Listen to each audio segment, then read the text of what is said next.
তো বেশ কয়েকদিন আগে মা বানিয়েছিল চিকেন সুন্দরী, আর গ্যালারিতে আমার ভিডিওগুলো পড়েছিল। আজ গ্যালারি ঘাঁটতে ঘাঁটতে দেখলাম ভিডিওগুলো আমার আপলোডই করা হয় নাই। তো সেদিন মা বানাচ্ছিল চিকেন সুন্দরী, আর ওটারই রেসিপি আজ শেয়ার করব। ফার্স্টে তো মা সব রকমের কাঁচা মশলা দিয়ে হলুদ গুঁড়ো, জিরের গুঁড়ো, কারি পাতা, তারপরে আদা রসুনের পেস্ট দিয়ে ভালো মতো মাংসটা ম্যারিনেশন করে রেখেছিল 30 মিনিট। তারপরে ওখানে দেওয়া হয়েছিল টমেটো দিয়ে ভালো মতো মিক্স করা হয়েছিল হাত দিয়ে।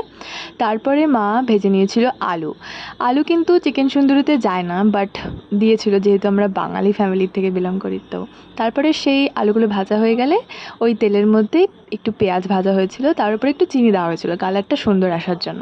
আর চিকেন সুন্দরীর মেন ইনগ্রিডিয়েন্টস হলো ক্যাপসিকাম আর এই কাজু বাদাম। তো কাজু বাদামটা ভিজিয়ে রাখা হয়েছিল, তারপর তো ক্যাপসিকামটা ভেজে নিয়ে মাংসটা দেওয়া হলো কড়াইতে। আর তারপরে কড়াইতে দেওয়ার পর ভালোভাবে আলুগুলোও দেওয়া হলো। আর যেহেতু জল দেওয়া হবে না, পুরোটাই জল ছাড়া রান্না করা হবে, তারপরে এই গামলাটা দিয়ে ঢেকে রাখা হলো। প্রায় 20 থেকে 30 মিনিট লো ফ্লেমে মা ওটাকে ভালো মতো সিদ্ধ করে নিয়েছিল। আর তারপরে দিয়ে দিয়েছিল কাজু বাদামের পেস্ট, দিয়ে তো ভালো মতো নাড়াচাড়া দিয়ে নিয়েছিল। আর তখনই তো আমার জিভে জল চলে আসছিলো, গন্ধটা এখন আমি অনুভব করতে পারছি। আর লাস্টে দেওয়া হয়েছিল আমুলের বাটার, যাতে বাটারের টেস্টটা আসে শেষ অবধি।